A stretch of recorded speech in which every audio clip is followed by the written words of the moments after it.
corazón confiado está porque yo te conozco. Y en medio de la tempestad nunca estoy sola. Y puedo tu silueta ver en medio de la niebla. Tu gracia es suficiente en mí si el mundo tiembla. Cada día despierto y tu misericordia está conmigo. Puedo descansar, tú eres el mismo. Cada día me enseñas a confiar en ti con tu palabra. Mi fe se aumenta más cada mañana, cada día.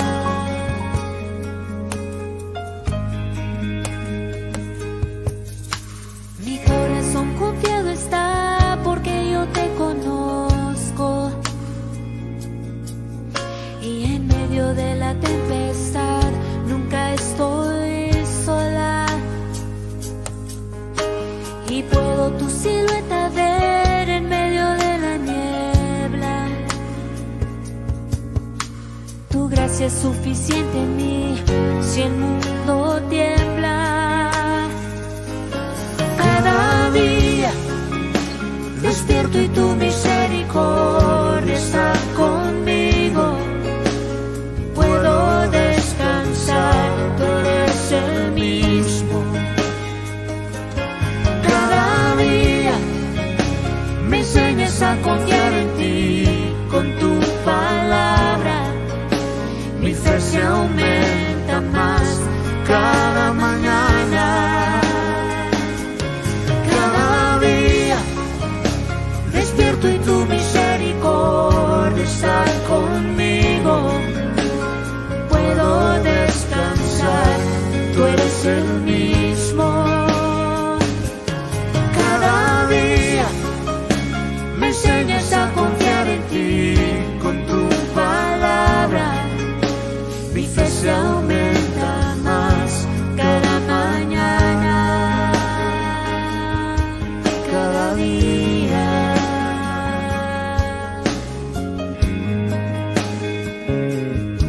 Cada día.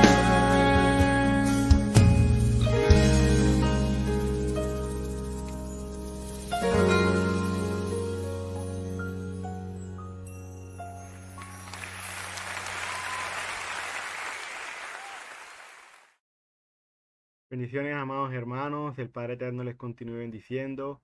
Gracias le doy al Señor porque me permite estar aquí con ustedes para compartir su santa y bendita palabra en este inicio de semana. Gracias le doy al Padre porque Él ha sido bueno y más que bueno en permitirnos poder estar aquí. Gracias le doy a Él y la gloria y la honra sea para Él. Ya hoy iniciamos en este capítulo 9 que así como los otros capítulos sé que serán de mucha, pero de mucha bendición para nuestra vida. Y le pido al Señor que sea colocando en cada persona el querer como el hacer de escuchar, de aprender y de cada día vivir una vida que al Padre Eterno le agrade. Gloria al Señor por sus vidas. Gloria al Señor porque Él es quien nos sostiene y Él es quien nos permite estar aquí. No somos nosotros, no son nuestras fuerzas, no es lo que hagamos, es Él. Amén. Y toda la gloria la merece Él. Toda la gloria la merece Él. Le doy gracias al Padre por sus vidas y bueno, mis hermanos, les invito a que me acompañen a poder orar, a poder colocar en manos del Señor este momento para que sea Él guiándonos, guiando mi vida, para que sea Él guiándonos a todos. Que esto no se trate de nadie, porque esto no se trata de nadie. Esto no se trata de quien predica, esto no se trata de absolutamente nadie. Esto solo se trata de Él y es para Él. Amén. Nosotros solo somos unos speakers, unos autoparlantes que hablamos y decimos lo que su palabra nos muestra, con nuestros errores, con nuestras fallas, pero lo hacemos para su gloria. Amén. Porque Él se glorifica aún en medio de nuestras debilidades. Entonces, vamos a orar al Señor para colocar en manos de Él este momento. Padre eterno, Señor, a ti sea la gloria. Alabado y glorificado seas tú, Señor, por los siglos de los siglos. Bendito eres tú, Padre, bendito es tu nombre. A ti, Señor, creador de todas las cosas. Señor, dice tu palabra, ¿quién pudo contener las aguas en sus manos? ¿Quién puede medir el cielo? ¿Quién puede contar el polvo de la tierra? Nadie. Solo yo, el Señor. Solo yo, el único que puede hacerlo.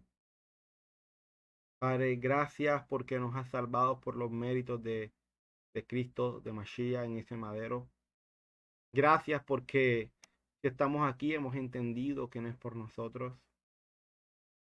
Gracias, Padre, porque has puesto en nosotros el querer como el hacer de escuchar tu palabra y de obedecerla, Señor. Gracias. Gracias porque si obedecemos, Señor, y si queremos agradarte cada día más, no es porque queramos ser salvos, es porque ya tú nos salvaste. Y porque queremos vivir una vida agradecida por lo que tú has hecho, Padre, en nuestra vida. Señor, ciertamente, Padre, estamos iniciando una semana, pero gloria a ti porque nos permites en este inicio de semana nuevamente poder seguir conociendo más de tu palabra. Padre, yo coloco en tus manos este momento, que no sean palabras de hombre, que no sea Jacob hablando, sino que seas tú, mi rey, hablando a tu pueblo, por amor a tu pueblo y para gloria tuya. Te lo pido, Señor. Toma el control de mis labios, Padre, que no sea palabra, Señor, de humana sabiduría, sino que sea tu palabra predicada. Padre, sé que fallo, sé que cometo errores, pero te pido, Señor, de todo corazón que me sostengas, Padre, para la gloria tuya. Oh Eterno, en tus manos coloco este momento. En tus manos coloco, Señor, mi Rey, esta palabra de hoy. Gracias por cada persona que se conecta. Gracias por la congregación. Gracias por nuestro pastor. Gracias por su familia. Gracias por cada hermano, por cada hermana. Bendíceles a aquellos que se conectan, Padre, desde cualquier parte donde estén. Bendice sus vidas. Padre, bendice a este país, Colombia. Padre, bendice a nuestro presidente, a nuestro alcalde. Dale sabiduría para gobernar con justicia y equidad. Bendito seas tú, Señor. En tus manos encomiendo este momento, en el nombre amado de nuestro Salvador. Te damos gracias, Padre. Amén y amén. Bueno, mis hermanos, no siendo más, les invito a que me acompañen a ver lo que el Señor quiere mostrarnos hoy a través de su palabra. Acompáñenme a las diapositivas. Fíjense que aquí ya empezamos como tal este capítulo 9 del Evangelio de Mateo, del libro de Mateo.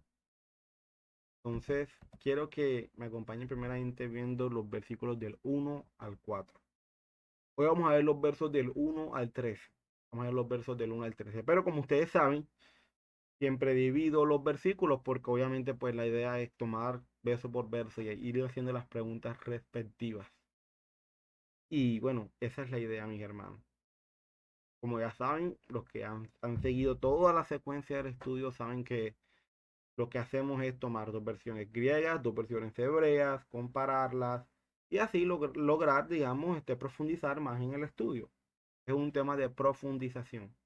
Entendiendo de que ciertamente gran parte de la escritura fue escrita en griego, pero también entendiendo de que la mentalidad de nuestro Salvador, de sus discípulos, era hebrea. Y ustedes se preguntarán, ¿por qué su mentalidad era hebrea? ¿Por qué tenían esa concepción hebrea? Porque vienen de las 12 tribus de Israel y recordemos que a los que son de la tribu de Israel, ¿cierto? De esas 12 tribus, ¿cómo se le llamaban? Los hebreos. Los hebreos se le llamaban los hebreos. ¿Recuerdan muy bien? Bueno, por esa razón. ¿Y por qué? Pues su idioma es el hebreo. Su idioma es el hebreo. O sea, su idioma, su mentalidad era la mentalidad hebrea. Y por eso es muy importante tener tener presente tanto el griego, ¿cierto? En muchas palabras, en muchas ocasiones, o también el hebreo. O sea, entre ambos se complementa el estudio y por eso es muy importante. Y por eso ustedes ven que tomo del verso del 1 al 4, pero, ¿cierto? Teniendo dos versiones griegas, dos versiones hebreas. ¿Cuáles son las dos versiones griegas que estamos usando? La Reina Valera del año 1960, que fue traducido del griego al español, y la nueva versión internacional, que también es traducido del griego al español.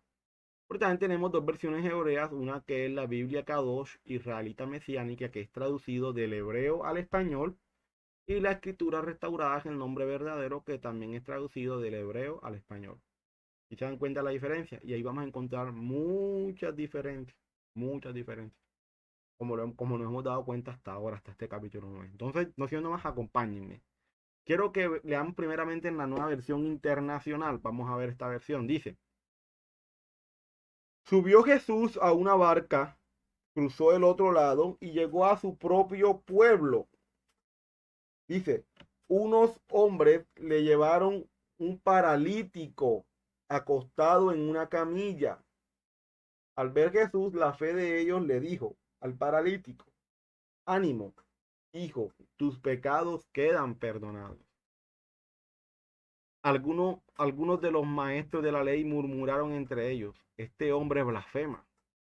Como Jesús conocía sus pensamientos, les dijo: ¿por qué dan lugar a tan malos pensamientos?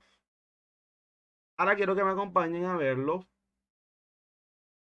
en la versión Kadosh Israelita Mesiánica. Entonces Yahshua, que es el nombre en hebreo para nuestro Salvador, algunos dicen Yeshua, otros Yahshua, bueno. Entonces Yahshua entró en un bote, cruzó el lago otra vez y vino a su propio pueblo. Algunas personas le trajeron un hombre paralítico tendido en una camilla. Cuando Yahshua vio la confianza de ellos, dijo al hombre paralítico: ánimo, hijo, tus pecados te son perdonados. Al ver esto, algunos de los maestros de la Torá, o sea, de la ley, mal traducido ley, pero en hebreo es la palabra Torá, ¿cierto? Que significa instrucción. Algunos de los maestros de la instrucción de la Torá se dijeron entre sí: este hombre está blasfemando. Yahshua, sabiendo lo que ellos estaban pensando, dijo: ¿por qué están entreteniendo pensamientos malvados en sus corazones? Amén, mis hermanos. Quiero que veamos las preguntas que le hacen a estos versos. Preguntas de los versos del 1 al 4. Primera pregunta, que no es una pregunta en sí, pero hace parte de estos versos, y es ciertamente hacer una introducción al capítulo 9. Segunda, ¿de dónde venía Jesús y cuál es su ciudad? Porque recordemos que dice que y regresa a su ciudad. La gran pregunta es ¿cuál? Y la otra pregunta es ¿de dónde venía? Porque estaba en un lugar, pero ahora se regresaba a su ciudad. Entonces, los que han seguido la secuencia ya sabrán qué ciudad, ¿cierto? Los que no, quizás no saben. Entonces, siempre es bueno. ¿Por qué el paralítico y sus amigos tenían fe, emuná? ¿Qué hicieron que Jesús viera en ellos esa emuná? Vamos a ver y recordemos, mis hermanos, como ya le he explicado antes, la palabra fe en hebreo es la palabra emuná. De hecho, en la versión Escritura Restaurada es el nombre verdadero. En vez de usar la palabra fe, usa la palabra emuná. Entonces, la gran pregunta que yo le hago aquí es: ¿por qué el paralítico y sus amigos tenían mucha emuná? ¿Por qué dice el Señor que tenían emuná? O sea, ¿qué fue lo que hicieron que hizo que nuestro Salvador dijera: hey, estos tienen mucha emuná? ¿Por qué? Vamos a ver por qué. Si el paralítico estaba pidiendo sanidad, porque Jesús, Yeshua, habría dicho: tus pecados te son perdonados. Esto es una pregunta muy importante. Y en esto tiene que ver, y aquí digamos, esta parte me enseñó mucho a mí en lo personal, y yo sé que a todos nos va a enseñar. Y por eso el título como tal de la enseñanza, recordemos, ¿cierto? O sea, enfocarnos y mirar en las cosas más importantes. O sea, enfocarnos en las cosas más importantes. Entonces, es eso, mis hermanos. O sea, ¿en qué nos estamos enfocando nosotros? ¿Qué es lo que más nos importa? ¿A qué le damos importancia? Y esta parte va a ser muy, muy importante porque como les digo, me enseñó bastante. En lo personal me enseñó mucho. Y la otra pregunta es, ¿por qué los maestros pensaron que Jesús estaba blasfemando? Muy importante esto. Y aquí también me gusta aclarar algo, y es que muchas veces ustedes se dan cuenta, yo uso el término Jesús, otras veces uso el término Yeshua, que es en hebreo, pero es normal, o sea, yo no tengo problema con ese aspecto. Pero sí me gusta dejar claro de que como tal a nuestro Salvador no le llamaban Jesús, o sea, Jesús es una mala traducción del nombre. De hecho, los nombres no deben ser traducidos. Si yo me llamo Yaiko en Cartagena, yo debo ser llamado Yaiko aquí y en la China, y donde quiera que vaya. Mi nombre no debe ser traducido.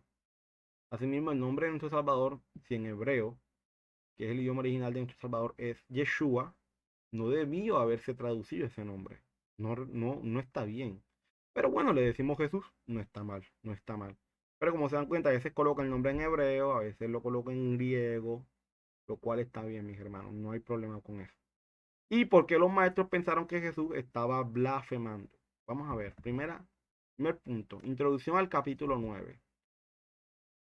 En el estudio del capítulo 8 comenzamos a ver los hechos y las enseñanzas que respaldan las enseñanzas dadas en el Sermón del Monte. O sea, vemos en el capítulo 8 que ya el Señor empieza a manifestar todo lo dicho en el Sermón del Monte, sermón que ya estudiamos y que nos tomó un mes tal sermón estudiarlo. Comenzamos a ver destellos del reino con manifestaciones del Mesías, haciendo sanidades de enfermos, milagros sobrenaturales, expulsión de demonios, etcétera. Y ya en este capítulo 9 de Mateo continuamos con más destellos de la era del reino, de la época gloriosa en donde el Señor enjugará toda lágrima y toda tristeza. Y ese es el tiempo que anhelamos, el que nos da la esperanza de seguir aprendiendo de Él. O sea, el Señor en este capítulo 9 va a seguir mostrando destellos de ese reino, ¿cierto? Amén. Pero ahora, fíjense, quise mostrarles aquí qué es lo que vamos a ver como tal en este capítulo 9. Primero, vamos a ver que nuestro Salvador sanó un paralítico, que si se dan cuenta, todo eso abarca desde el verso 1 hasta el verso 8. Pues, hasta ahora nada más hemos leído hasta el verso 4. Segundo, el llamamiento de Mateo. Mateo, que también es traducido o es llamado Leví. Leví, eso lo vamos a ver ahorita más adelante también. Y que hoy solamente vamos a ver hasta ese verso, hasta ese punto, hasta el verso 13, hasta el llamamiento de Mateo. Hasta ahí vamos a ver. Después, el próximo domingo, vamos a hablar sobre el tema del ayuno, que también se toca. Vamos a hablar también sobre una niña muerta y una niña enferma, un suceso que sucede, y vamos a ver lo que nuestro Salvador, cómo actúa él con base a eso. Y vamos a ver también nuestro Salvador sana a los ciegos y a los mudos. Y finalmente vamos a ver la mies es mucha y los obreros pocos. Entonces vamos a ver todos estos puntos, vamos a desglosarlos, vamos a estudiarlos, vamos a hacerles preguntas. Y algo a mí me gusta al momento de hacer el estudio es que me siento tan libre en hacer preguntas, o sea, puedo hacer todas las preguntas posibles, todas las preguntas. Y eso me gusta, o sea, la parte que más me gusta a mí de todo el estudio, en la que más como que siento esa satisfacción dentro de mí, es en hacer las preguntas. No esperando tener la mejor respuesta, ojo, eso es muy importante, pero sí hacer la pregunta con el deseo de querer aprender, con el deseo de querer aprender más, de querer conocer más al Señor, de cada día vivir para Él, de cada día agradarle a Él. O sea, puedo hacer preguntas, mis hermanos, y eso me gusta mucho. Entonces, vamos a hacer todas las preguntas. Entonces, les digo, si ustedes en medio de todo lo que vamos leyendo, ustedes dicen, wow, pero quizás yo tengo esta pregunta y Jacob no la mencionó dentro de las que él tiene, mis hermanos las pueden colocar en el chat. Yo voy a estar pendiente para ver qué otra pregunta ustedes le pueden hacer al texto, en qué tienen dudas, qué no tienen dudas. Estén en toda la libertad de hacerlo. Estén en toda esa libertad porque para eso estamos, para aprender. No para tener todas las respuestas, porque no tenemos todas las respuestas. Porque a la final quien lo conoce todo y quien lo sabe todo es el Señor. Pero sí para esforzarnos a dar respuesta a cada una de ellas con humildad, con sencillez y con ganas de cada día agradar a nuestro Padre Eterno. Amén. Entonces, fíjense, esto es como un pequeño desglose de lo que vamos a ver en todo el capítulo 9 y que hoy solamente lo vamos a ver hasta el verso 13. Segundo punto de estos primeros 4 versículos. de dónde venía Jesús y cuál es su ciudad. Luego de la oposición que nuestro Salvador recibió en Gadara, recuerden el tema de los gadarenos endemoniados, que lo habíamos estudiado el domingo anterior. Bueno, Yeshua, Jesús, y sus discípulos regresan a su pueblo, Capernaum, que en hebreo es Kefer Nahum, y significa aldea de reposo. Aldea de reposo. Kefer Nahum, aldea de reposo. Ahí también encontraron oposición, pero en esta ocasión por parte de los estudiosos de la palabra. Entonces, fíjense, yo quería mostrarles este mapa aquí. De hecho, se lo había mostrado el domingo anterior para los que estuvieron en la enseñanza del domingo anterior. Este mapita nos muestra esto. Nuestro Salvador, en el capítulo 8, está en Capernaum. De Capernaum se dirige a Gadara, donde está el suceso de los gadarenos, de los endemoniados gadarenos. Pero ya después de estar aquí, que se recuerden que mucha gente le echó, o sea, no lo quisieron a nuestro Salvador ahí en Gadara, no lo quisieron más. Él se tuvo que ir. Él regresa a Capernaum. Y en Capernaum sucede lo del paralítico, sucede el llamamiento de Mateo. O sea, allí en Capernaum, fíjense, aquí estamos. Aquí estamos. Nuestro Salvador en el capítulo 8 estaba aquí, pero ya en el capítulo 9 cruza nuevamente el lago y se dirige nuevamente a Capernaum. A Capernaum, amén. Muchas veces hay gente que podría pensar, caramba, pero nuestro Salvador como que andaba de un lado para otro. Primero está aquí, después se regresa, después está aquí, después se regresa. Mis hermanos, recuerden que todo esto hace parte de un plan ya dicho, ya hablado. Y eso lo vamos a ver más adelante porque pues se van a impresionar así como yo me impresioné.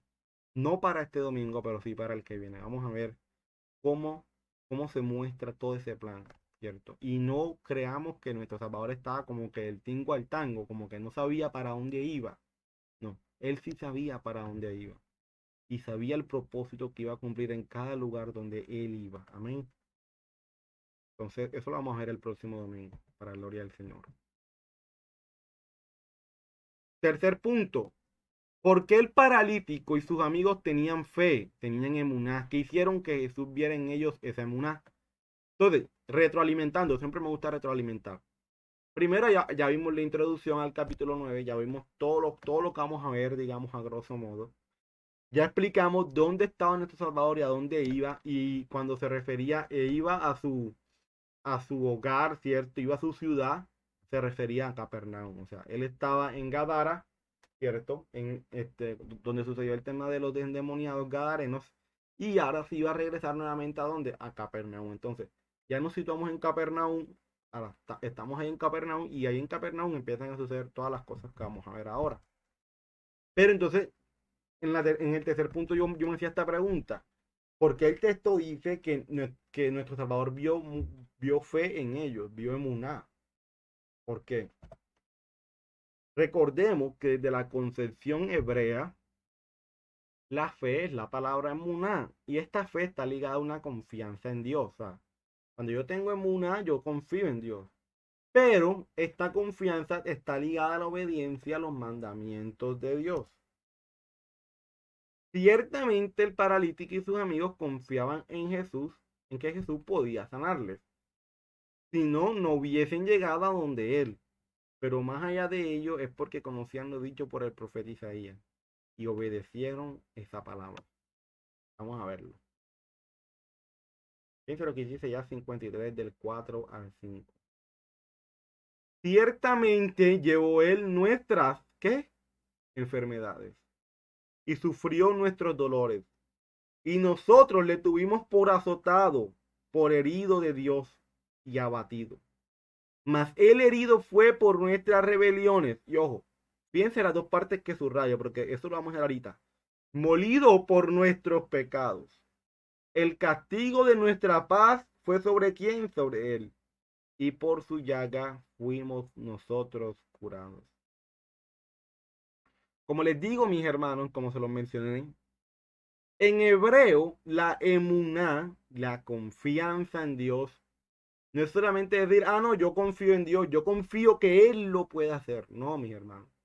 no está ligado a eso, no está ligado a que yo confío que lo puede hacer y ya, se quedó ahí. No.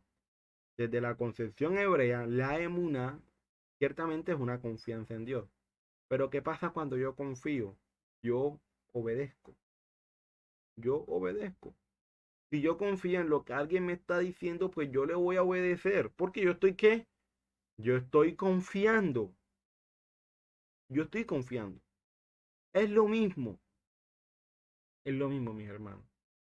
Estas personas conocían y vieron en nuestro Salvador a ese Mesías prometido. Y ojo, fíjense qué interesante. Vamos a ver que los estudiosos de la palabra no lo reconocieron así. Pero estas personas en la condición en la que estaban sí lo reconocieron. Ahí entendemos una vez más que no depende del que quiere ni del que corre, sino de quien el Señor tiene misericordia. El Señor tuvo misericordia de ese paralítico y le permitió ver quién era él. Pero a los estudiosos de la palabra no, por su arrogancia. Pero en cambio este llegó con humildad, ¿cierto? Con sencillez de corazón. Entonces, mis hermanos, si nos damos cuenta, esta persona confió en que Jesús podría sanarle, eso es cierto. Pero confió ¿por qué? O sea, ¿en qué estaba fundamentada su confianza? En lo que ya habían dicho los profetas, de que el Mesías iba a sanar sus enfermedades. Entonces él dice, yo sé que este es el Mesías prometido. Y como yo confío, como yo obedezco lo que dicen los profetas, entonces yo qué hago? Me acercaré a él y estaré completamente confiado y seguro de que él me sanará. Porque es lo que los profetas dicen. ¿Se dan cuenta? O sea, su confianza en él no estaba basada en algo ilusorio, como que voy a acercarme para ver si me sana o no. No voy a acercarme porque eso es lo que su palabra me enseña en Isaías 53 del 4 al 5. Pero fíjense que nuestro Salvador no solamente se vino a llevar nuestras enfermedades, sino también a ser molido por nuestros pecados. Y esa parte molido por nuestros pecados, vamos a ver por qué la subrayo. Porque realmente es muy importante con lo que después nuestro Salvador les va a decir a ellos, a este paralítico más bien, y a sus amigos. Entonces, mi hermano, ya vemos aquí de que ciertamente nuestro Salvador vio que ellos tenían emuná, que ellos tenían fe. ¿Por qué tenían fe? Porque estaban confiando en Él. Y porque estaban confiando en la palabra que ya había sido escrita, que decía que este nos va a venir a sanar de nuestras enfermedades. Y como este paralítico está enfermo, él estaba confiado en que el Señor, en que el Mesías prometido, le iba a sanar de su condición, de su enfermedad. Amén. Entonces, fíjense, mis hermanos, esto una vez más recalca de que la fe no es algo ilusorio. La fe no es solamente decir yo creo, pero ¿qué es lo que tú crees? ¿Qué es lo que tú obedeces? Este paralítico estaba obedeciendo la palabra del Señor, lo que decían los profetas. Y por eso se acerca a nuestro Salvador con toda confianza. En cambio, los estudiosos de la palabra que estaban ahí también y que también conocían este texto, aún hasta mejor que los paralíticos, no se acercaron. ¿Por qué? Porque podían conocer la palabra, pero no la estaban colocando en qué, en práctica, no estaban confiando en ella. Pero nuestro Salvador en el paralítico sí colocó el confiar en la palabra, el confiar en lo que ahí está escrito. Y ese paralítico actuó conforme a lo que ahí ya estaba escrito, en confianza de que ese era el Mesías prometido. Amén. Ya ahí nos dimos cuenta de esa parte. Vamos a ver. Otra pregunta muy importante. Si el paralítico estaba pidiendo sanidad, porque Jesús, Yeshua, habría dicho, sus pecados te son perdonados. La otra pregunta, porque es como si yo me acercara por una acetaminofén a la farmacia y me dieran un suero pedialítico. O sea, como que, bueno, y entonces, yo voy por una cosa, pero me están dando otra. Entonces ahí nos damos cuenta de que es casi lo mismo que se está presentando aquí. O sea, este paralítico viene para que el Señor le sane su enfermedad y nuestro Salvador le viene dando otra cosa, que era la final no entendió. Y después el Señor, bueno, más bien se lo hace entender después, ¿cierto? Más bien, y más bien se lo hace entender a los que estaban ahí murmurando. Pero él dice como que, bueno, o sea, yo vengo por una cosa a él, pero él me está dando otra diferente. Pero lo que no se está dando cuenta el paralítico es que lo que el Señor le está dando es mayor que lo que él estaba necesitando, que de lo que él creía que necesitaba. Mi hermano, y esto es una enseñanza muy bonita. A veces nosotros llegamos al Señor esperando que Él nos dé algo, porque creemos que eso es lo que necesitamos. Pero el Señor te dice, tú no necesitas eso. Yo te voy a dar lo que tú realmente necesitas, no lo que tú crees que necesitas. Y eso es muy importante, porque lastimosamente todos, sin excepción alguna, creemos y muchas veces creemos que lo que yo creo que necesito, eso es lo que yo realmente necesito. Pero el Señor nos ha hecho entender, ¿cierto? Dentro de muchas cosas que aún yo sé que todos hemos vivido, de que muchas veces lo que nosotros creemos que necesitamos no es lo que realmente estamos necesitando. Es por eso, mis hermanos, que debemos pedirle al Señor que no siempre nos dé lo que queremos, que nos dé lo que queremos, que nos dé lo que Él sabe que es mejor para nosotros, no lo que nosotros queramos. Entonces, eso es muy importante tenerlo en cuenta. Y eso es lo que podemos aprender en este punto, de que no se trata de lo que uno cree que necesita, se trata de lo que el Señor sabe que uno necesita. Por eso es que tenemos que acercarnos a Él, no para decirle, Señor, yo quiero que sea así, porque mira que esto, que lo otro, y uno da miles de razones. Pero el Señor dice, no, no es lo que yo te daré, porque tú no necesitas eso. Y el Señor nos da otra cosa. Y por eso tenemos que acercarnos a Él, no pidiendo que sea lo que uno quiere, sino que sea su voluntad. Amén. Pero entonces vamos a ver por qué nuestro Salvador, o sea, en este caso este paralítico llega para que le sanen de su enfermedad, pero nuestro Salvador le dice, tus pecados te son perdonados. Vamos a ver.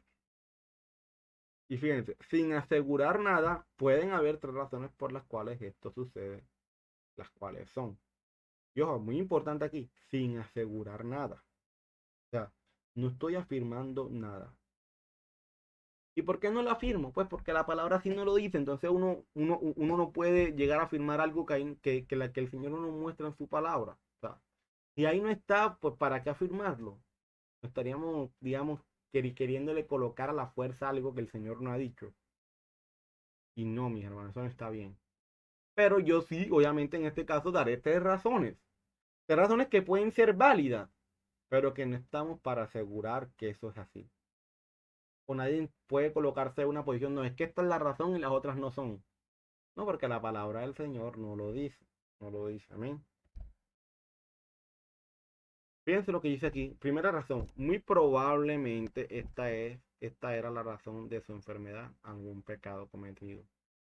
O sea, muy seguramente la razón de su enfermedad era algún pecado cometido. Pero ojo, muy seguramente. Porque recordemos lo sucedido con Job. Sus amigos pensaban que la causa de todo lo sucedido era porque había pecado. Entonces, en ese momento se pensaba que si una persona tenía alguna enfermedad, era la consecuencia de algún pecado cometido. Si nos damos cuenta, como les decía aquí, recuerden lo de Job que estamos viendo con nuestro hermano José Alfredo, de que Job estaba pasando por todo lo que estaba pasando. ¿Qué pensaban sus amigos? De que Job había pecado. De hecho, le decían, Job, confiesa tu pecado, reconoce que estás mal. Pero Job dice, ¿yo en qué pecado? ¿Y yo en qué pecado? Entonces, en ese entonces se tenía mucho la mentalidad, por eso es que a los leprosos se trataban con tanto desprecio. ¿Por qué? Porque se creía que si esa persona estaba así, era por eso, porque había pecado en algo. Y esa era la mentalidad que se tenía en ese momento. Entonces, muy probablemente puede ser de que nuestro Salvador le dice así a ese paralítico, porque la razón de su enfermedad probablemente puede ser algún pecado cometido, ¿cierto? ¿O será que el Señor no puede castigar a alguien con alguna enfermedad si ha cometido algún pecado? Él lo puede hacer, él está en todo el derecho, ¿cierto? Nadie va a decir que, eso no se, que ese caso no se puede dar. Sí se puede dar.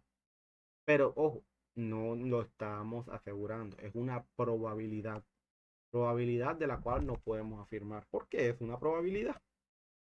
Segunda razón. También porque la sanidad espiritual es más importante que la física.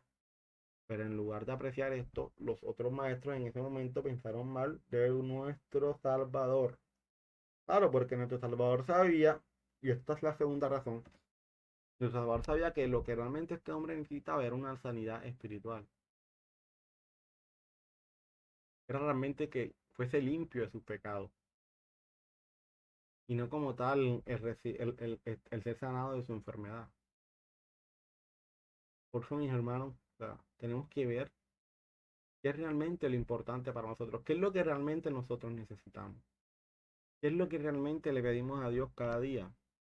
¿Qué le pedimos a Él? ¿Será que le estamos pidiendo, Señor, ayúdame a ser obediente, ayúdame a agradarte, ayúdame a morir a mí, ayúdame a ser como tú, ayúdame a cada día ser ese hombre, esa mujer que tú quieres que yo sea?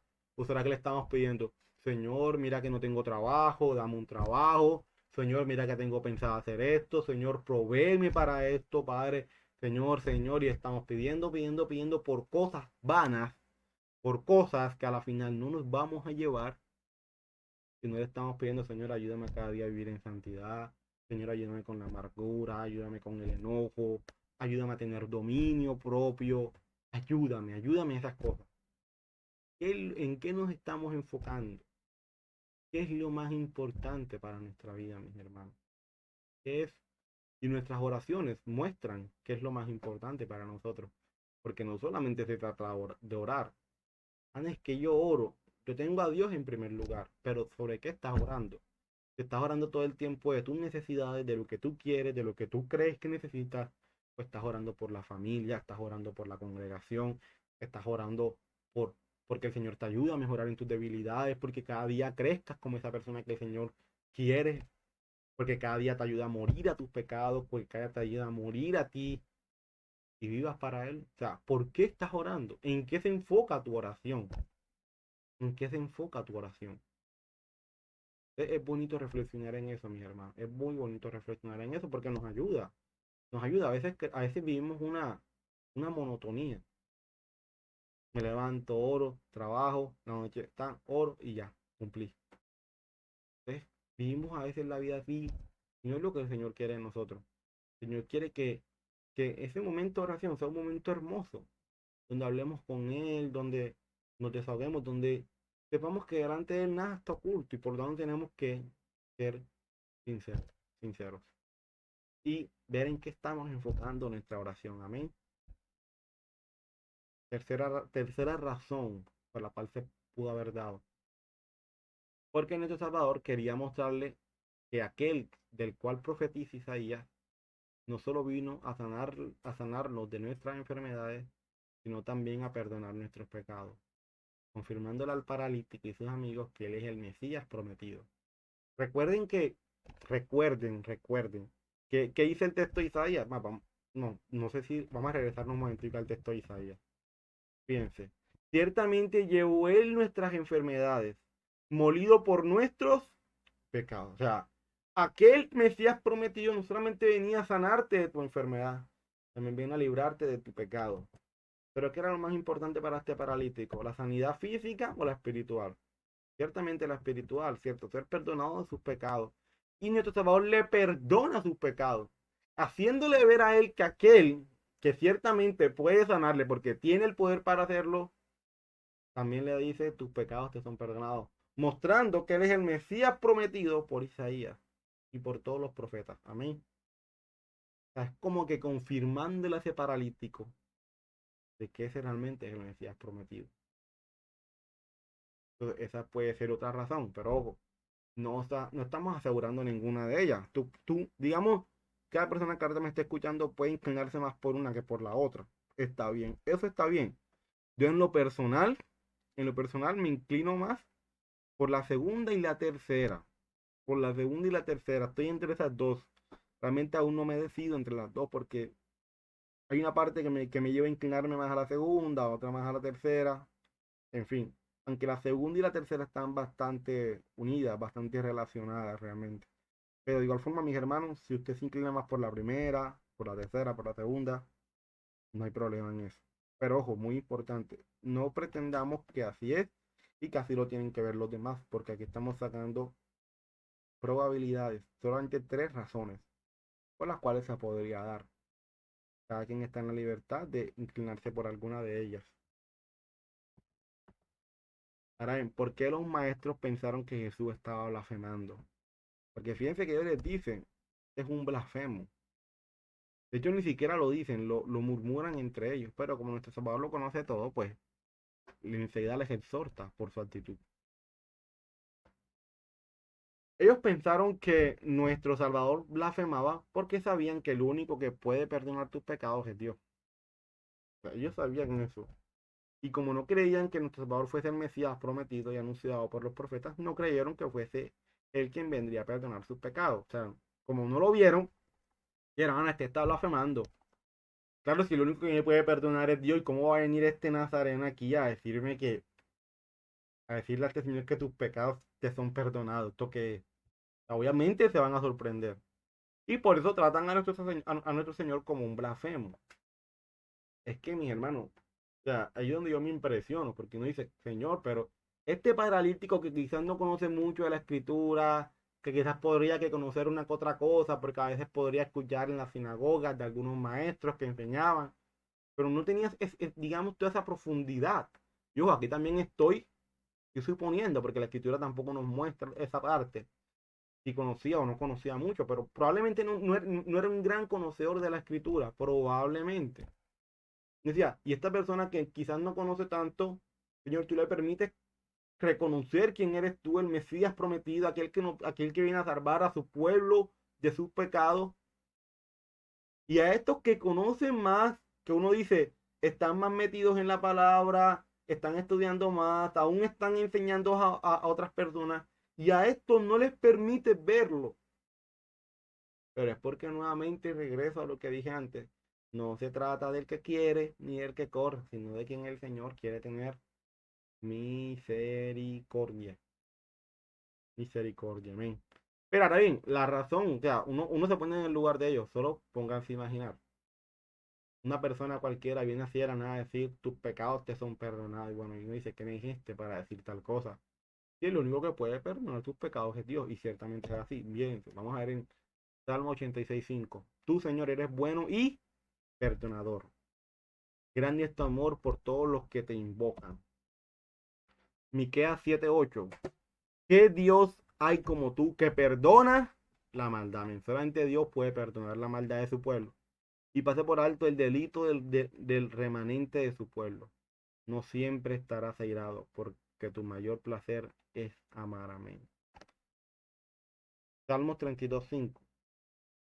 Porque te confesé mi pecado y no te oculté mi maldad. Me dije, voy a confesar que mi transgresión al Señor. Y tú perdonaste mi maldad y mi pecado. Amén. Ciertamente es Dios quien perdona nuestros pecados. Pero los maestros en ese entonces todavía no creían que era Dios a través del Mesías prometido quien perdonaría nuestros pecados. Les costaba creer tal cosa. Ellos no lo creían. Por eso tratan a nuestro Salvador como un blasfemo. Porque dice, ¿cómo este le va a decir a este paralítico que tus pecados te son perdonados si solamente quien puede perdonar tus pecados es Dios? Y está en la escritura. Entonces, para ellos era difícil, no lo comprendían, no les costaba realmente creerlo. Bueno, mis hermanos, y ahora vamos a ver los versos del 5 al 8. Ya vimos los versos del 1 al 4, ahora vamos a ver los versos del 5 al 8. Quiero que me acompañen, como ya vimos la versión Reina Valera, ¿cierto? Perdón, como ya vimos una versión internacional, ahora quiero que me acompañen a ver la versión Reina Valera. ¿Qué dice? Vamos a ver cómo dice. Porque, ¿qué es más fácil? Decir, los pecados te son perdonados o decir, levántate y anda.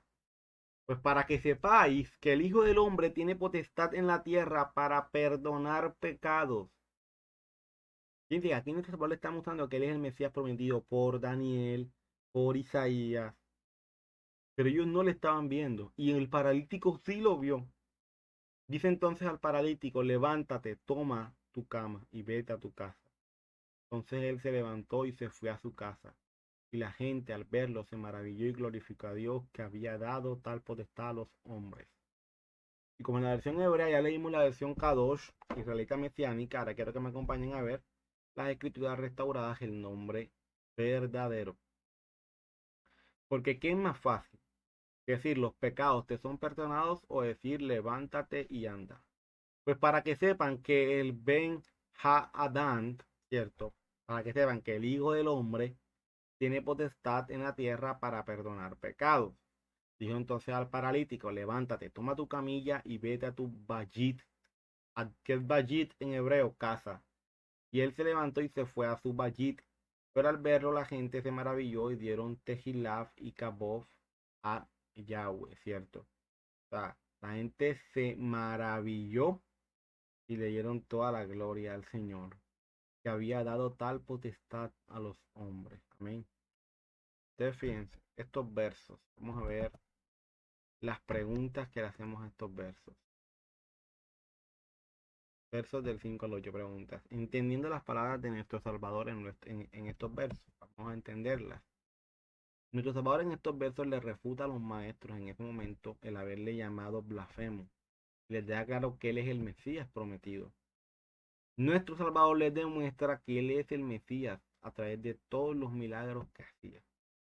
Yeshua, Jesús, quería que ellos se dieran cuenta que Él es el Mesías anunciado en Isaías 35, del 3 al 6. O sea, ellos no creían que nuestro Salvador fuese el Mesías prometido. Pero Él a través de todas las sanaciones, de todos los milagros que hacía, era una demostración para ellos que sí conocían la palabra, que la conocían a profundidad, de que Él es el Mesías prometido. Vamos a verlo. Fíjense lo que dice Isaías 35, del 3 al 6.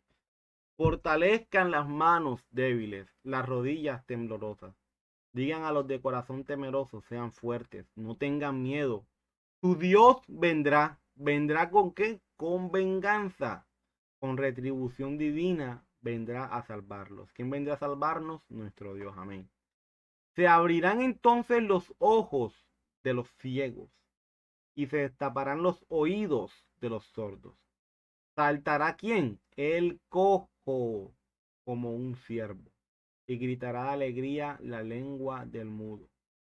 Porque aguas brotarán en el desierto y torrentes en el secadal. Todas estas cosas alumbran y muestran al Mesías. Pero lo impresionante, mis hermanos, es que estos maestros conocían la palabra. Mejor que, digamos, cualquier otra persona. De memoria la conocían. Pero lo impresionante era que, por más de que lo conocieran, no estaban viendo esa palabra hecha carne. No la estaban viendo. Como si lo vio alguien que quizás no tenía mucho conocimiento. Pero el Señor le permitió verlo.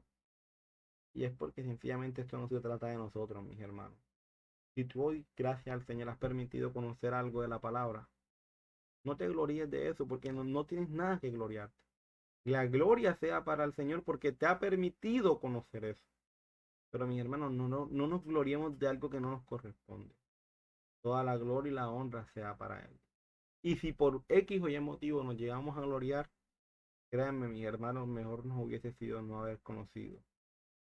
Porque si vamos a conocer para recibir gloria, mejor no conozcamos.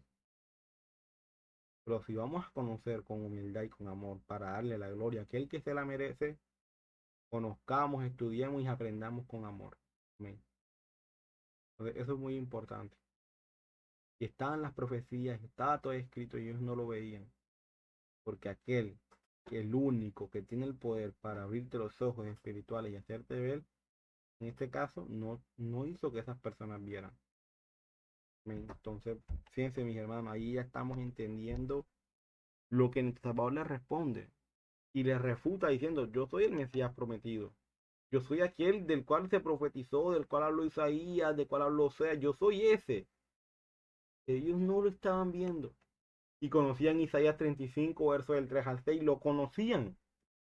Pero aún así no lo veían. Díganme si a nosotros no nos ha pasado. Está el texto ahí. Y no lo vemos. No lo vemos. No lo vemos. Y ahí ha estado todo el tiempo. Porque ahí ha estado. No se ha quitado. Ahí está el texto. Hasta cuando llega el día que el Señor abre nuestros ojos y nos permite ver y decir, es que ya la entiendo. Oye, ¿yo cuántas veces no lo leí?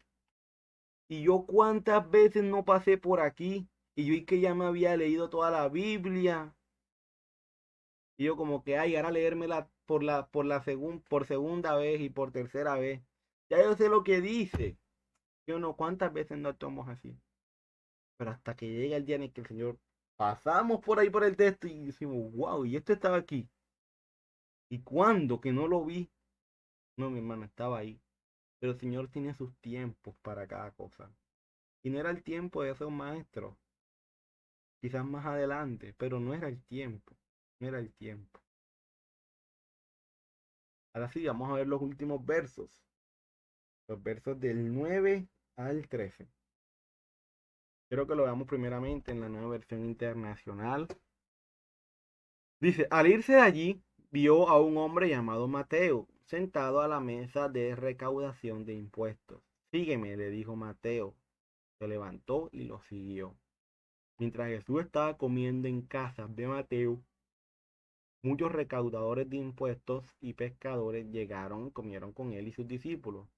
Cuando los fariseos vieron esto, les preguntaron a sus discípulos, ¿por qué come su maestro con recaudadores de impuestos y con pecadores? Al oír esto, Jesús les contestó, no son los sanos los que necesitan médicos, sino los enfermos. Pero vayan y aprendan qué significa esto. Lo que pido a ustedes es misericordia y no sacrificios, porque no he venido a llamar a justos, sino a pecadores. Sino a pecadores. Ahora bien, fíjense lo que dice, quiero leerlo en la versión, vamos a ver, quiero leer en la versión Kadosh israelita mesiánica. Mientras Yahshua, cierto, salía de allí, se fijó en quién, en un cobrador de impuestos llamado como Matiyaf. Matiyaf, entiende que ahí está el nombre en hebreo, sentado en su puesto de recolección. Y le dijo, sígueme. Se levantó y le siguió. Mientras Yahshua estaba en la casa comiendo, muchos cobradores de impuestos y pescadores vinieron y se unieron a él y a sus talmadín en la comida. Cuando los perushim, los fariseos, vieron esto, dijeron a sus talmadín, ¿por qué su rabí? Ahí ya sabemos que no es la palabra rabí, sino la palabra moré, ¿cierto? Moré, en este caso para maestro, y morá es maestra. En este caso es maestro, moré. Sabemos, y ya habíamos explicado el domingo anterior de dónde proviene la palabra rabí, lo que significa. Para los que no estuvieron el domingo anterior, les invito a que lo vean para que sepan que en hebreo no es que en su sabor le estén llamando rabí, no, le están llamando moré. ¿Por qué su moré come con cobradores de impuestos y pecadores? Pero Yahshua oyó la pregunta y respondió, los que necesitan médicos no son realmente los sanos, sino quienes, los enfermos. En cuanto a ustedes, vayan y aprendan lo que quiere decir misericordia quiero en vez de sacrificios de animales. Porque yo no vine a llamar a los justos, sino a los pecadores.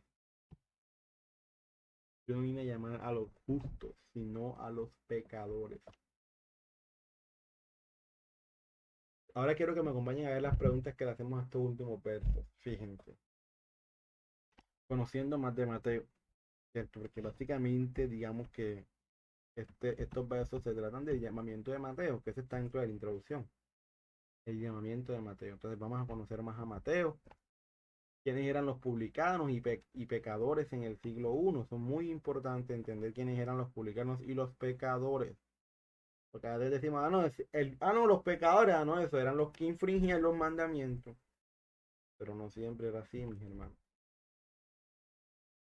Tercero, ¿qué grupo de fariseos fueron los que se acercaron a nuestro Salvador? Otra pregunta muy importante. Y cuarto, entendiendo lo dicho por nuestro Salvador en los últimos dos versos. Quiero que me acompañen a ver el primer punto, conociendo más de Mateo. Mateo era un recaudador de ¿qué? De impuestos, que también se les conocía como publicanos, ¿cierto? Se les conocía también como publicanos. Los publicanos eran odiados por la población local, ya que eran considerados traidores. por trabajar en favor de quiénes, de los romanos. Claro, porque ¿qué pasaba con esta gente que cobraba los impuestos? Ellos eran personas de la misma, digamos, ahí en ese caso, de la misma región. ¿Y qué hizo Roma?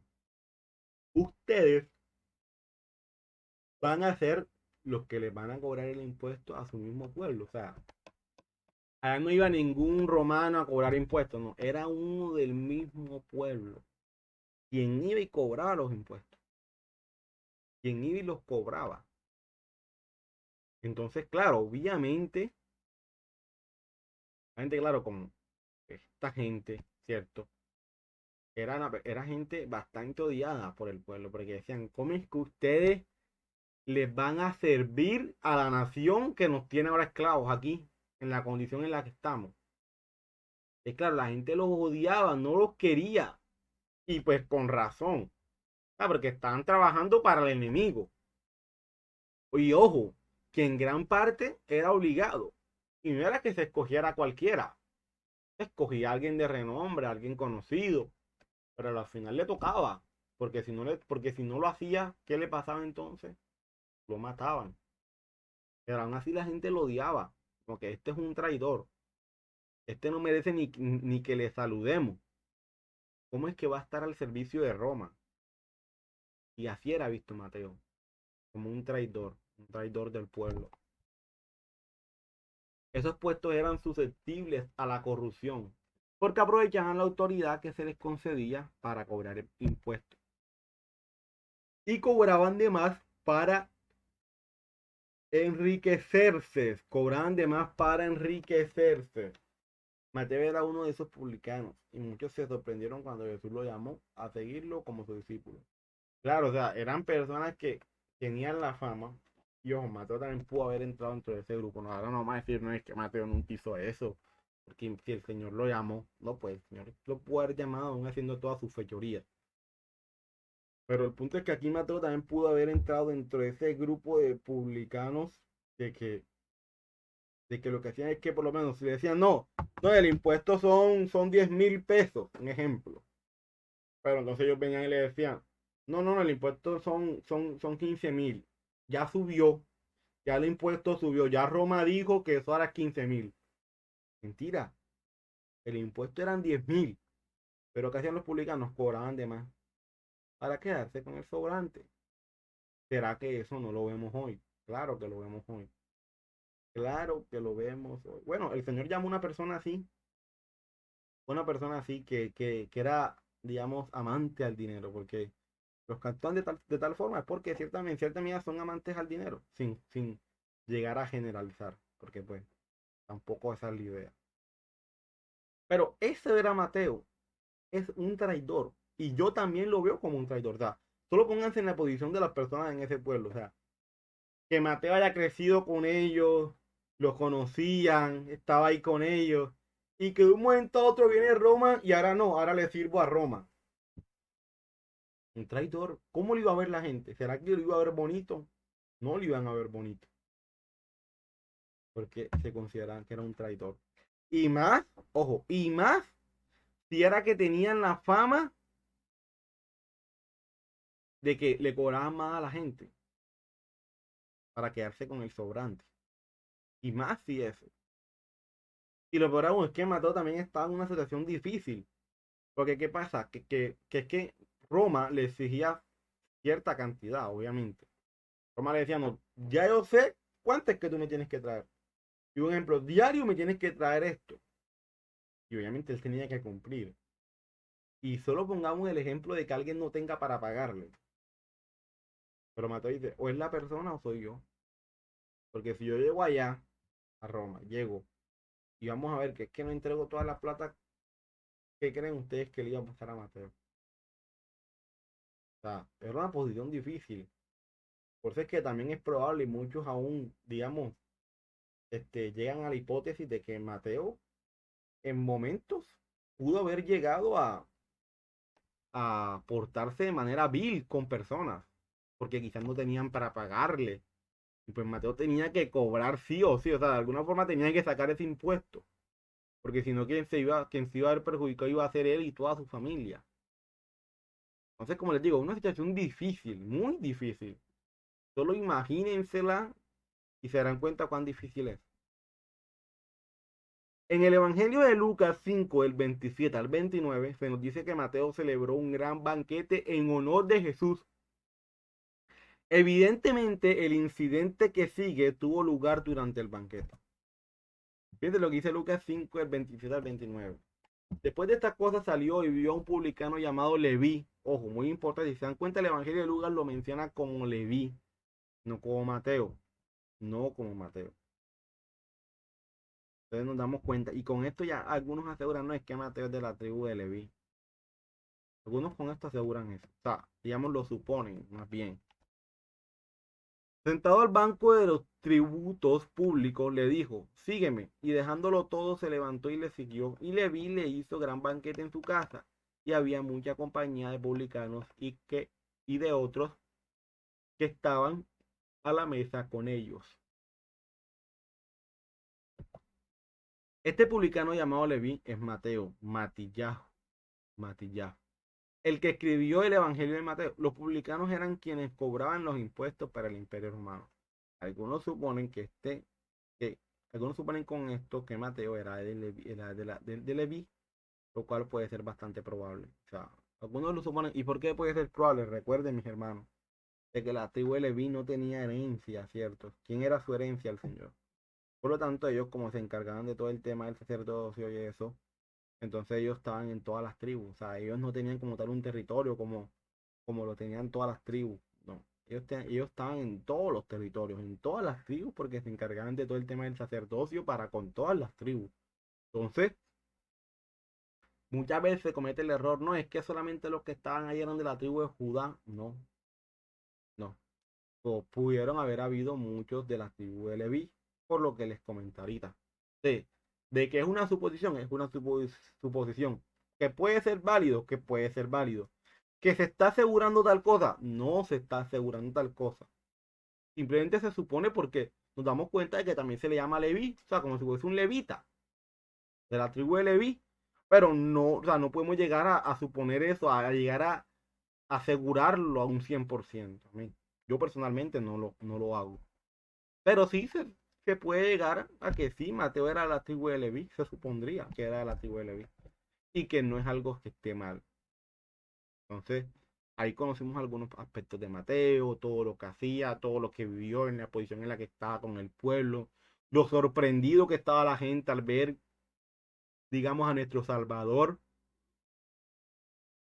caminando con aquel que era considerado un traidor.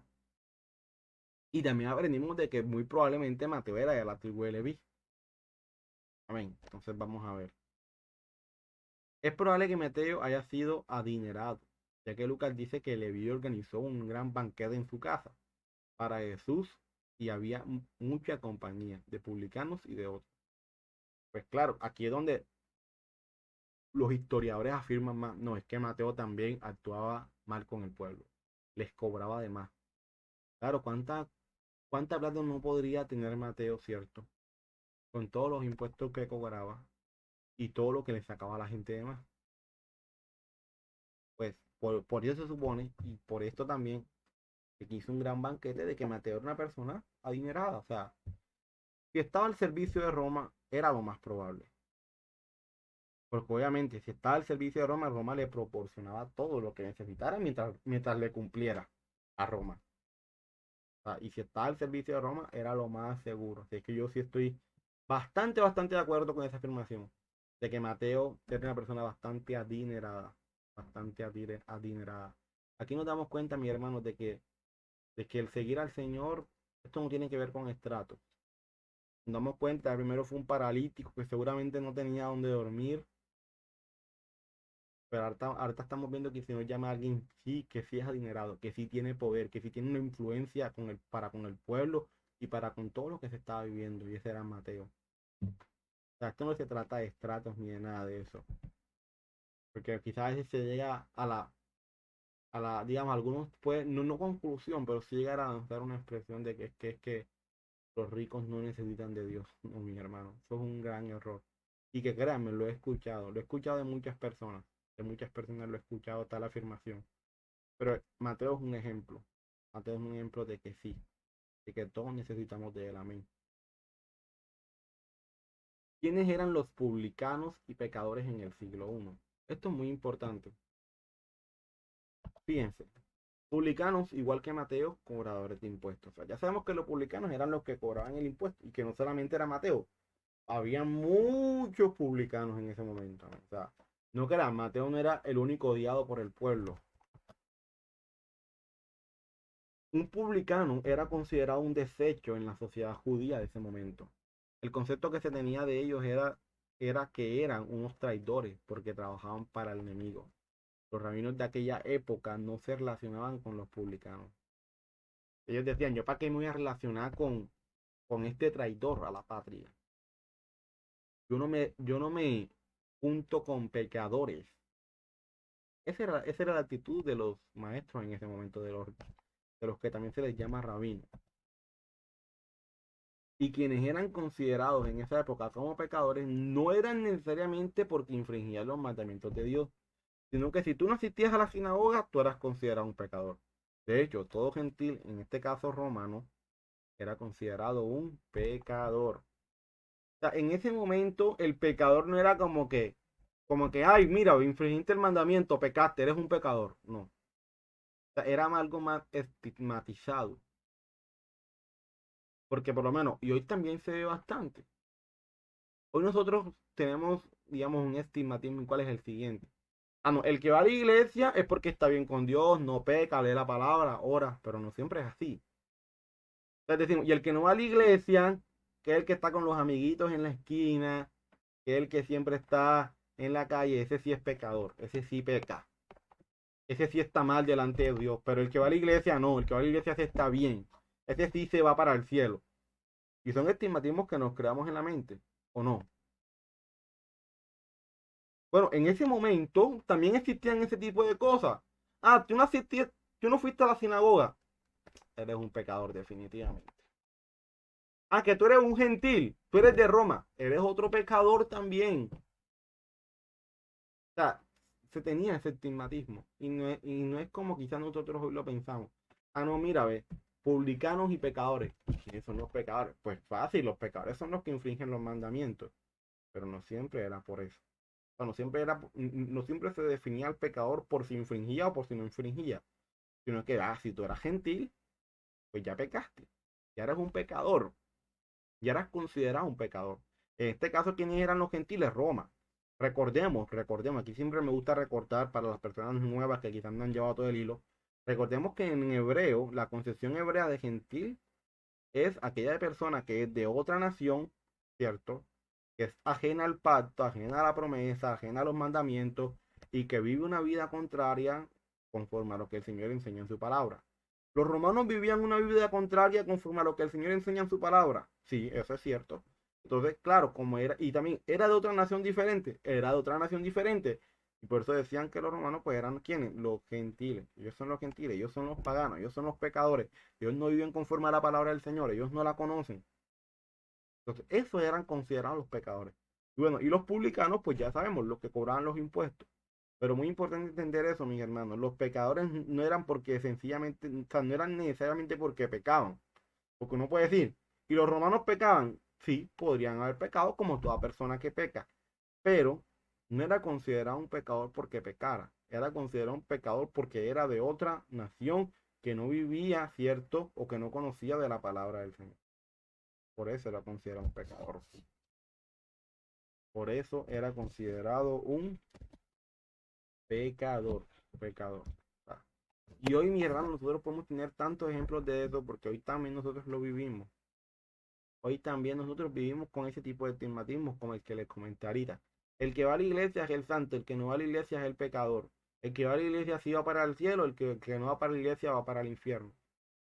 A veces nos creemos eso, ¿cierto? Pero no, mi hermano, no es así. No es así. Y a veces nos creamos esas cosas en nuestra mente, este, crecemos con esas cosas y consideramos que es así, pero no siempre es así. Entonces debemos saber que en esa época la sociedad era mucho más religiosa. Tenían muchos estigmatismos que quizás hoy nosotros no consideramos así, pero que es por eso que debemos entender todo desde esa época, claro. Debemos entender que es un pecador desde la época. Debemos entenderlo. Si no lo entendemos desde la época, sino que lo queremos definir desde nuestra época, desde el siglo XXI, o sea, entonces vamos a definirlo mal. Y aparte de eso, no estamos estudiando en sí el texto. En sí, no estamos estudiando el texto. Lo que estamos queriendo es interpretar el texto conforme a lo que yo estoy viviendo ahora, pero no conforme a lo que se veía en el momento que el texto fue escrito. Entonces, por eso es muy importante estudiar todo desde su contexto. ¿Qué grupo de fariseos fueron los que se acercaron a nuestro Salvador? Esto es muy importante también. ¿Por qué?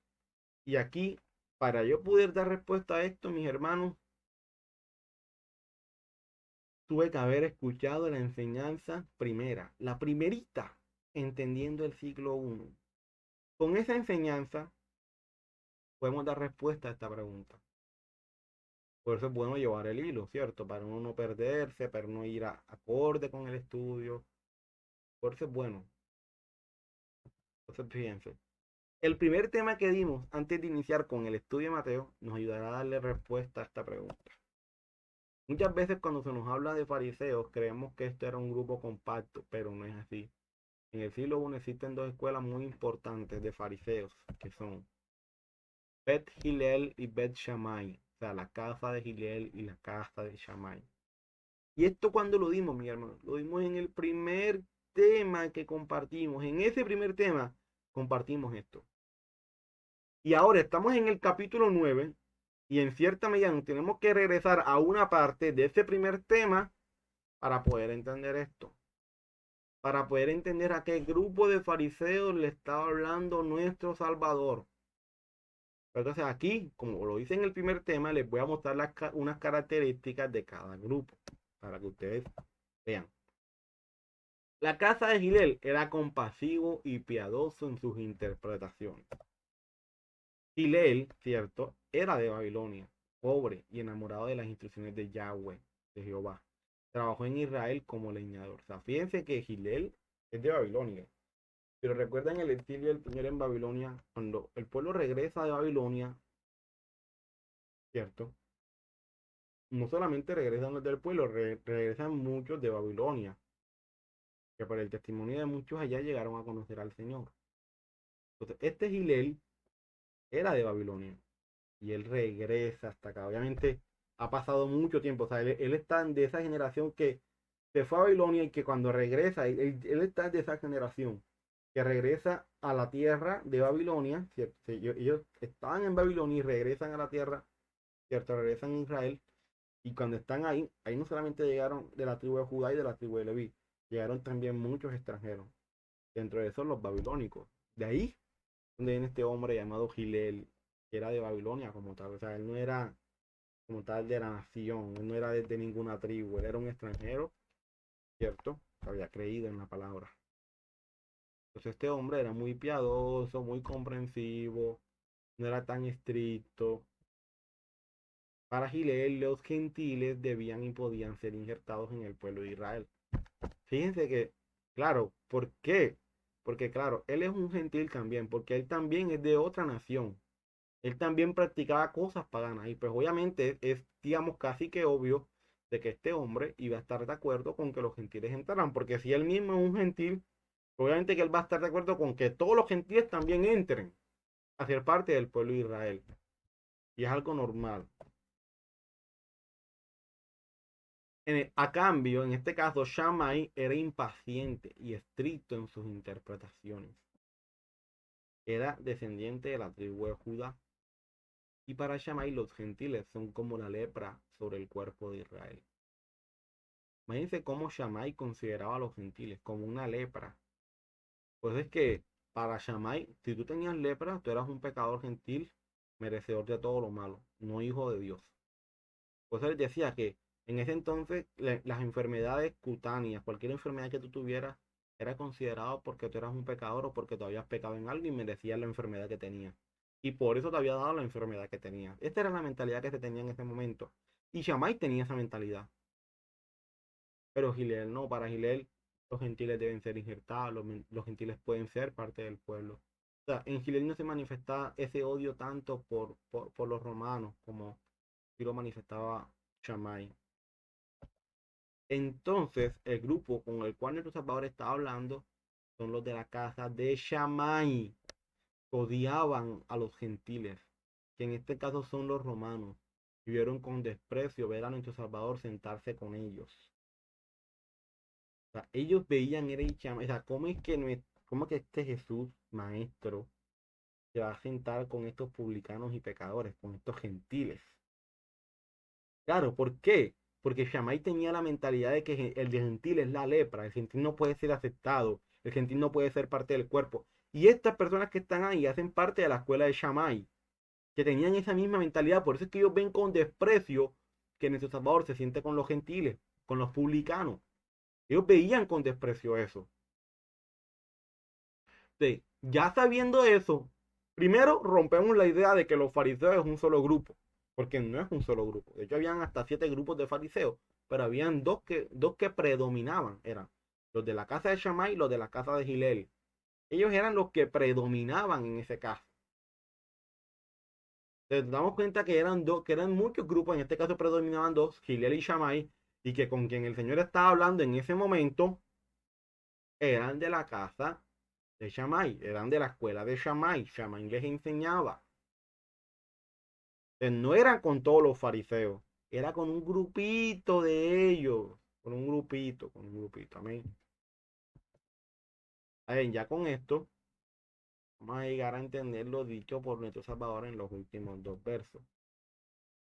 Nuestro Salvador en los últimos 2 versos dice lo siguiente. Si se dan cuenta que están los últimos 3 versos, pero ¿por qué coloco los 2 versos? Porque a partir del, digamos, de los 2 últimos versos, nuestro Salvador va a empezar a hablar. Pero quise poner hasta los 3 versos para entender, digamos, toda la secuencia. Entonces, fíjense. Cuando vieron esto los fariseos, o sea, los de la casa de Shammai, ya sabemos que no son todo el grupo de fariseos, sino solamente los de la casa de Shammai, dijeron a los discípulos: ¿por qué come vuestro maestro con los publicanos y pecadores? Oír esto, Jesús les dijo: los sanos no tienen necesidad de médicos, sino los enfermos.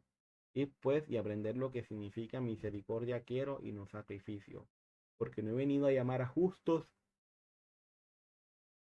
sino a pecadores al arrepentimiento. Vamos a entender lo dicho por nuestro Salvador aquí. ¿Cómo así que él no vino a sanar? O sea, ¿cómo así que en este caso quien necesita el doctor, cierto, es el que está enfermo como tal y no los sanos? Y después dice: misericordia quiere y no sacrificio, porque he venido a llamar a los justos, sino a pecadores. Porque he venido a llamar a justos y no a pecadores, porque no he venido a llamar a justos, perdón, me confundí, sino a pecadores al arrepentimiento. Vamos a ver, mis hermanos. Esto es muy, muy, muy bonito realmente, estos textos. Vamos a ver, vamos a entenderlos. Ahora vamos a ver cómo logramos entender estos versos. La primera pregunta que yo me hacía era: ¿por qué los fariseos, en este caso los de la casa de Shammai, no vieron bien que nuestro Salvador se sentara a comer con publicanos y pecadores? O sea, con los gentiles, con los romanos. Fíjense, debemos saber que en aquella época no existían cubiertos. Los que se sentaban a la mesa tomaban pedazos de pan y todos metían su pedazo de pan a la cazuela del guisado que se encontraba al centro y todos comían ahí. Y es por eso que se prohibía comer con los pecadores, porque comer y partir el pan implicaba un acto de intimidad, fraternidad y unión. ¿Y qué fraternidad y unión iban a haber iba a tener con el romano que los ultrajaba? Pues ninguna. O sea, hay que entender la concepción de lo que era sentarse a la mesa en ese momento, porque así no decimos: ah, no, pero están compartiendo una comida, fue algo normal. Eso es como si a mí me invitaran a la casa del amigo y yo voy a almuerzo. No, en ese momento, en esa época, el hecho de sentarse a la mesa a comer con alguien era algo de bastante intimidad. O sea, si a ti te veían sentándote a la mesa con una persona, era porque en ti había una gran intimidad, una gran fraternidad y una gran unión para con esa persona. De manera de que vamos a sentarnos aquí a hablar y ya, ¿no? Pues así yo lo vi Él se sentó aquí y comimos y ya. No, en ese momento no era visto así. En ese momento, si a ti te veían comiendo con alguien, en estos dos hay una gran fraternidad, son amigos, son hermanos, son algo así, pero no, o sea, no era sentarse a la mesa con cualquiera. Esa costumbre no se tenía. Es claro, si para ellos sentarse a la mesa era tener esa fraternidad y esa unión para con el otro. ¿Qué fraternidad y qué unión iba a haber con el romano? Ninguna. O sea, ¿qué iba a hacer en este caso un judío sentarse con un romano a comer? Pues nada, porque no había unión, no había fraternidad. Pero nuestro Salvador rompe con todos esos esquemas. De hecho, no usaban servilletas. Ellos usaban el migajón del pan y lo usaban como servilleta. Y después se lo echaban a los perros. Es por esa razón que los de la casa de Shammai se sorprendieron al ver a nuestro Salvador comer con los publicanos y gentiles. Ellos tenían como mandamiento que ninguno compartiera la mesa ni fuese a la casa de un gentil, de un pecador, porque creía que se contaminaban. O sea, se vivía una religiosidad completa, porque eso no está en la palabra del Señor. Pero nuestro Salvador les muestra que Él no vino a seguir mandamientos de hombres, porque el hecho de que Él compartiera con algunos pecadores no quiere decir que actuara como ellos. Jesús no dejó de ser justo y perfecto, pero en lugar de juzgar les extendió la mano. Por el contrario, ellos solo juzgaban, pero no mostraban misericordia. Por eso Yeshua, Jesús, respondió a su pregunta de la siguiente manera. Y ahorita vamos a ver. Pero nos damos cuenta, mis hermanos, de que, o sea, ellos tenían un mandamiento de hombre. No. Si tú eres de la escuela de Shammai, un mandamiento que yo te pongo es que tú no puedes sentarte a comer con ningún gentil, con ningún publicano. Tú te sientes con ellos porque te vas a contaminar. No vayas a sus casas, no los visites, no hagas nada de eso. Ese era Shammai. ¿Qué decía Gilel? No, mira, tú siéntate, compártele la palabra, predícale. Ese era Gilel. Pero Shammai era todo lo contrario. Shammai, no, no te acerques. Y recuerden que con base a esto, porque recuerden que también lo mismo sucedió con el centurión, ¿recuerdan? Centurión romano, que porque el centurión se sorprende de que nuestro Salvador quiere ir a su casa.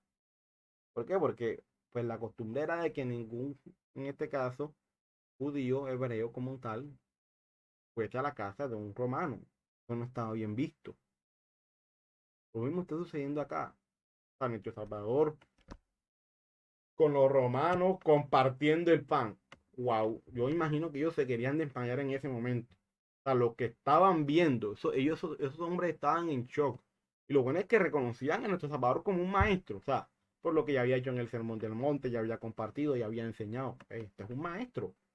Pero después ven a tal maestro para ellos dando un mal testimonio, sentándose con los pecadores a comer. O sea, para ellos. Pero nuestro Salvador, ¿qué hace? Empieza a romper con todos los esquemas. O sea, les da, pero duro. O sea, esos hombres tenían la cabeza, pero era como que, ¿y este hombre qué está haciendo? Este hombre qué está haciendo. Este hombre vino a rescatar lo que se había perdido. Este hombre vino a quitar mandamientos de hombres para que a la final su pueblo empezara nuevamente a obedecer los verdaderos mandamientos del Señor. Ellos estaban sorprendidos. Y yo me coloco en el lugar de ellos y créanme que nosotros también estuviésemos igual de sorprendidos. Porque decimos, ah, no, pero es que ellos cómo van a actuar así. Oye, pero ¿cómo es que no vieron que él era el Mesías prometido? Nosotros podemos estar pensando esas cosas. Pero mi hermano, créanme, que nosotros estuviésemos en esa posición, hubiésemos actuado hasta peor. Hasta peor hubiésemos actuado. Pero nuestro Salvador empieza a romper un montón de esquemas que tenían en ese momento. Y empezar a quitar mandamientos de hombres para recalcar los mandamientos del Señor. Pero ¿cuál es la respuesta que le dan a su Salvador? Es esta. Los sanos no tienen necesidad de médicos, sino los enfermos. Los de la casa de Shammai se creían sanos de pecado y maldad, pero después los confronta y les hace ver que no están tan sanos como creían. Ahora de aquí me nace una pregunta. Vamos a ver la pregunta. ¿Por qué nuestro Salvador enfoca su ministerio en llamar a gentiles, o sea, a pecadores al arrepentimiento? ¿Por qué? Sencillamente por eso ya estaba, sencillamente porque eso ya estaba profetizado, pero los fariseos no lo estaban viendo. No le estaba profetizado eso en Jeremías 31, del 27 al 33. ¿Qué dice? He aquí vienen días, dice Jehová, en que sembraré la casa de Israel y la casa de quién? De Judá, de simiente de hombre y de simiente de gentil, o sea, de animal. En unas versiones dice gentil, en otras versiones dice animal. En la versión Reina Valera en sí dice animal, pero en versión hebrea dice gentil, de goyín. Ustedes buscan el término hebreo ahí y es la palabra goy, que es goyín, que es gentil como tal. Así también se hacía referencia a los gentiles. Entonces fíjense que ya Cristo ahora que ya se había profetizado de que también los gentiles iban a ser parte de qué? Del pueblo de Israel, de la casa de Israel y de la casa de Judá, de la casa de Israel y de la casa de Judá. O sea, esos gentiles iban a ser injertados en el pueblo. ¿Qué dice allá Efesios? En algún tiempo estaban ustedes sin Cristo, separados de la ciudadanía de Israel. O sea, cuando yo vengo a Cristo, yo vengo y recupero mi ciudadanía como pueblo del Señor, como pueblo de Israel. Amén. Y de aquí vienen días, dice Jehová, en que sembraré la casa de Israel y la casa de Judá. Fíjense, es la casa de Israel y la casa de Judá, no hay otra casa. De simiente de hombre y de simiente de gentil, de animal. Claro, nuestro Salvador estaba cumpliendo la profecía de que los gentiles, de que los pecadores, de que los romanos en este caso y muchos otros gentiles de otras naciones iban a llegar a ser parte de la casa de Israel y de la casa de Judá. Así como tuve cuidado de ellos para arrancar y derribar y trastornar y perder y afligir, tendré cuidado de ellos para edificar y plantar, dice Jehová. En aquellos días no dirán más, los padres comieron las uvas agrias las uvas agrias, y los dientes de los higos tienen la dentera, sino que cada cual morirá por su propia maldad. Los dientes de todo hombre que comiere las uvas agrias tendrá la dentera. Y aquí vienen días, dice Jehová. ¿Qué dice el Señor? Lo dice Jehová, o sea, no lo dice otro, lo dice Jehová, en los cuales haré un nuevo pacto. Claro, el nuevo pacto, lo que conocemos como Nuevo Testamento. ¿En qué consiste en ese nuevo pacto? ¿Y con quién va a ser ese nuevo pacto? Con la casa de Israel y con la casa de Judá. No hay otra casa. No hay otra casa, mi hermano. O eres de la casa de Israel o de la casa de Judá. No hay otra casa. Porque el nuevo pacto, lo que conocemos como Nuevo Testamento, es con la casa de Israel y con la casa de Judá. Sé que eso es un tema bastante extenso, lo sé, pero bueno, si tienes la inquietud, si tienes la duda, mi hermano, te invito a estudiar, a conocer, para que el Señor nos permita volver a nuestra identidad como su pueblo. Amén. Verso 32.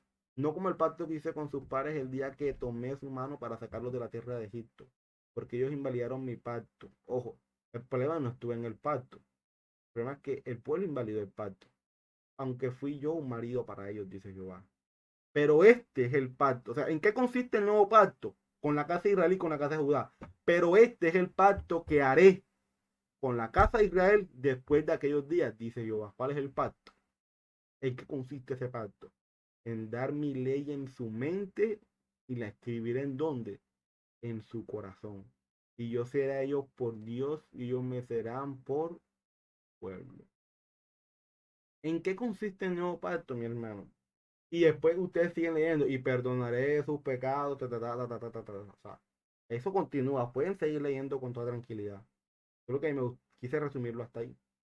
Porque ese nuevo pacto que trae, trae el perdón de los pecados, ¿cierto? Porque eso lo dice más adelante. Ustedes pueden seguir leyendo. Pero también te dice, y daré mi ley en su mente y la escribiré en su corazón. Ellos me serán por Dios y yo seré a ellos por Dios, perdón, y ellos me serán por pueblo. Cuando tú eres pueblo del Señor, cuando tú te identificas como pueblo del Señor, cuando obedeces sus mandamientos. Eso es lo que te identifica como pueblo del Señor.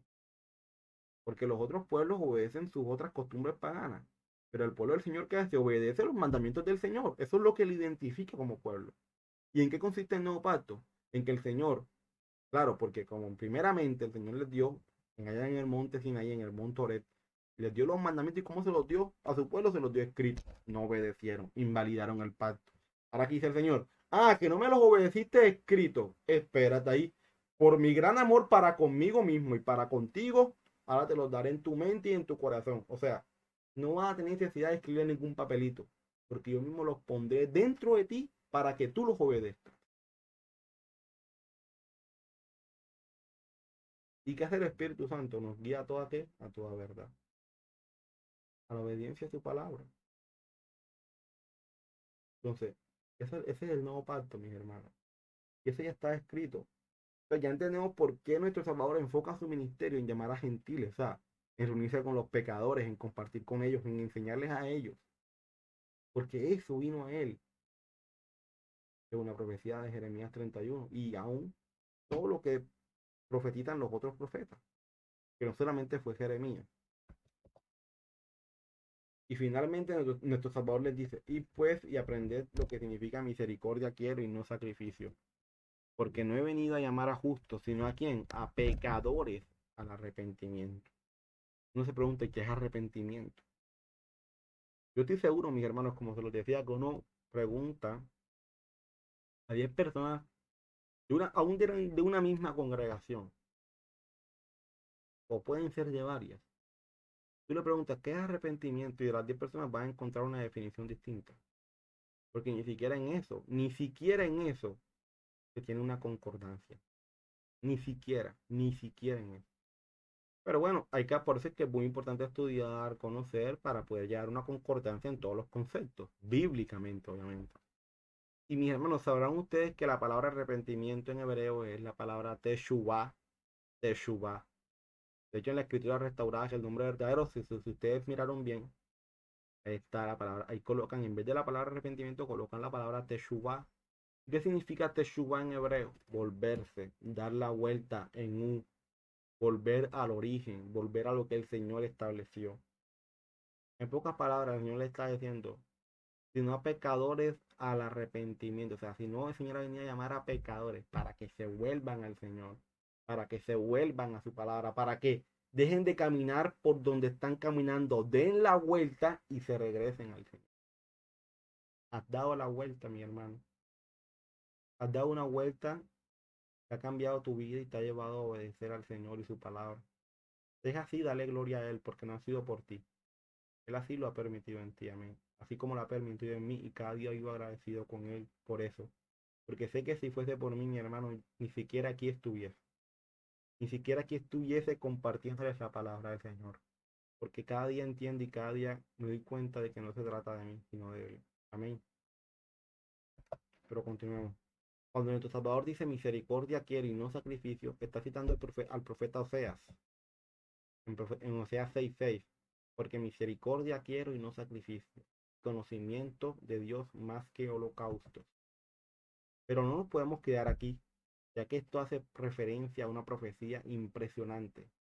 Y cuando nuestro Salvador dice, porque no he venido a llamar a justos, sino a pecadores al arrepentimiento, también hace referencia a esta profecía. Y bueno, quiero dejarlo solamente hasta aquí. Porque esta profecía incluye muchas cosas. Como les digo, no solamente decir, misericordia quiere y no sacrificio. ¿Y por qué nuestro Salvador está citando eso? ¿Por qué está citando Oseas 6:6? ¿De qué habla Oseas? Entonces, es una profecía que realmente, digamos, para estudiarla, pues se puede estudiar y créanme que nos puede tomar mucho tiempo, pero no, debería hacer un pequeño resumen. Pero esa profecía la vamos a terminar el próximo domingo, ¿cierto? Vamos a ver de qué trata la profecía de Oseas. Y al ver de qué trata la profecía de Oseas, ya continuaremos con los siguientes versos. Que sería a partir del verso 14, mis hermanos. Sería a partir del verso 14. Ya he ido estudiando ese tema para compartírselos para el siguiente domingo. Pero como les digo, es de estudiarlo y no quedarnos ahí como que misericordia quiere y no sacrificio. Sí, ya sé que el Señor está citando Oseas, pero tenemos que ver, pues, por qué está citando Oseas, o sea, ¿a qué se refiere con eso? Porque, o sea, ¿de qué está hablando Oseas? ¿A qué se refiere Oseas 6:6? Todas esas cosas es importante estudiarlas. Y como sabía que eso me iba a tomar tiempo, pues explicarlo, más tiempo, pues quise dejarlo para el próximo domingo y ya para el próximo domingo tocar a partir del verso 14 en adelante. Entonces, mis hermanos, esto ha sido por hoy. Le doy gracias al Señor porque Él ha sido más que bueno en permitirnos poder estar nuevamente aquí. La gloria sea para Él por eso. Enfoquémonos, mis hermanos, en lo que realmente importa, en lo que realmente el Señor quiere. Concentremos nuestras fuerzas ahí. Que cuando nosotros aprendamos a colocar al Señor en primer lugar, el Señor nos dará lo que realmente necesitamos. No lo que queremos, pero sí lo que realmente necesitamos. Amén. Entonces, mis hermanos, les invito a que me acompañen en oración para terminar este momento. Padre eterno, te damos gracias, Señor, por este momento. Gracias, Señor, por darnos la oportunidad de poder estar aquí para compartir tu palabra. Gracias por habernos escogido, gracias por habernos llamado. Y gracias, Señor, te doy por habernos rescatado. Gracias por hacernos parte de tu pueblo, Señor. Gracias. Gracias por esta palabra, Señor. Ayúdanos a enfocar nuestra vida en lo que realmente a ti te importa.